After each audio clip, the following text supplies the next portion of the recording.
Hi, let's take a look at this quiz, which is a graphing analysis quiz, much like what we've done in class, except that it's a different graph. It's a slanted air track, and we've got a velocity time graph. And here we can see that the velocity starts at 12 meters per second and then goes down to -8 meters per second. That means it actually decreases its velocity from 12 to 0 to that point.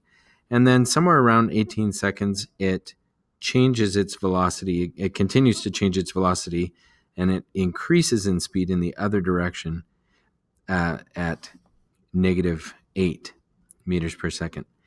Then at the 30-second mark, we see a decrease in velocity back up to 0 again. So just a little bit of analysis of that motion. Now let's take a look at the questions here. The first one, we want to find the average velocity for the first 30 seconds.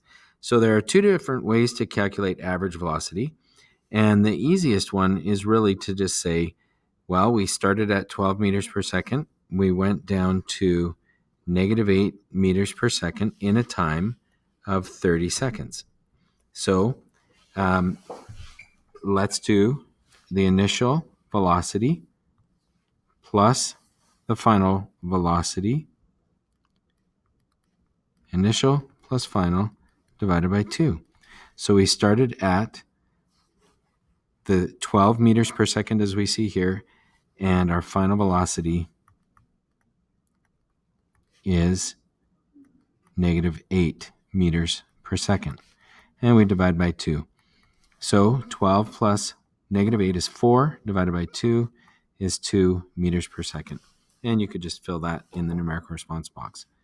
The total distance traveled in the first 30 seconds is what we would use to actually find average velocity in a different method. So average velocity could have also been calculated at total displacement over total time. So let's find that total displacement.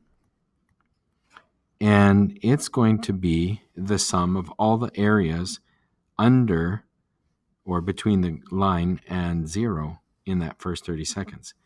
So in this case, we have this area in here, and up to the 30-second mark, we have this area in here. This is a positive displacement. This is a negative displacement. So let's go ahead and calculate that. We have a change from 12 down to 0 meters per second in, if we go up to this point, that's about 18 seconds. And then we have a negative displacement as we go down to -8 meters per second for the remaining time. So we're really going to take the two displacements. I'll just call them A and B. So the first displacement is 12 meters per second times the 18 seconds. And we'll divide it by 2 because it's a triangle. And the next one is -8 meters per second for the remaining time, which would be 12 seconds. And that's a triangle, so we'll divide it by 2. Now we'll quickly calculate that. 12 times 18 divided by 2 plus -8 times 12 divided by 2, and we get 60 meters. And we would just enter that in our numerical response. So what I did there is I just said this is area A and this is area B. All right, our third question is the displacement in 60 seconds. So this is the full time displacement. Now what I can do here, if I want that total displacement in 60 seconds, it is really the displacement of A and B, but I'd also need additional areas after the 30 seconds. So in this case, the additional area, let's just call this area C, is also a negative displacement, and it just runs for the 30 seconds remaining. So let's just call this one displacement C. Now I already have this answer of 60 meters, which is positive 60 meters, and in total. And area C is going to be negative 8 meters per second times the remaining 30 seconds. And it's a triangle, so I'll divide by 2. So let's just add those together. I get 60 plus a negative 120. So this will be negative 60 meters.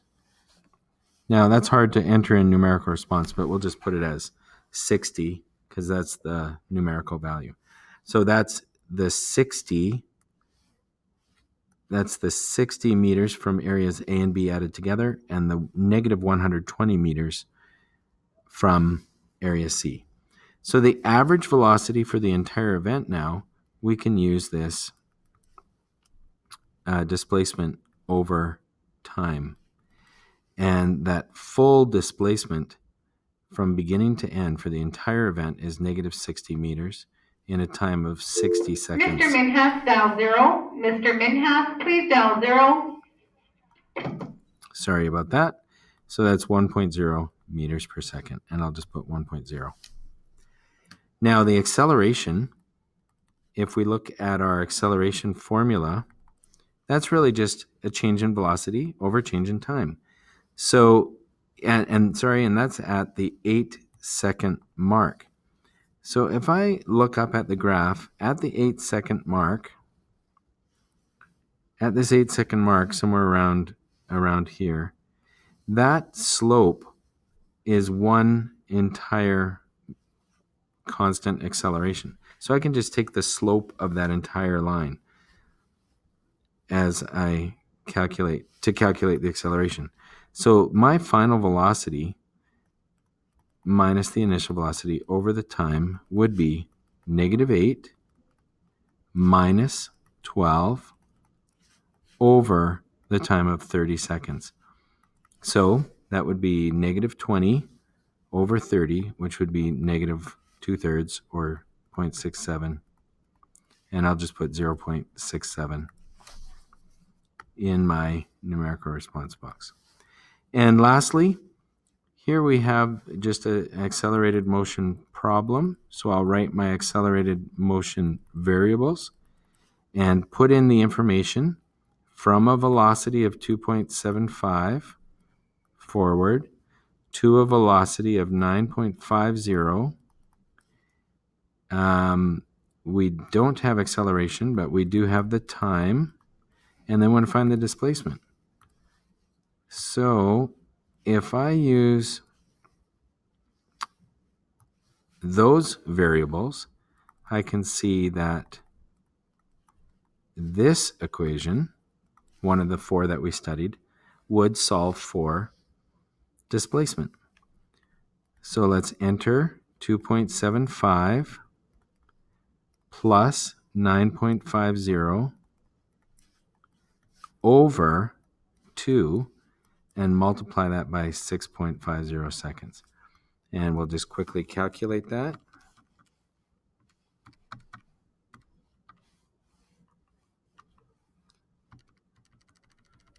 Okay, I just have to re-enter that.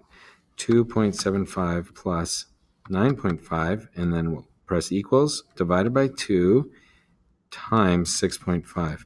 And so I get 39.8 meters. Okay, hope that helps. Check it over, pause it if you need to, and review the steps. Take care.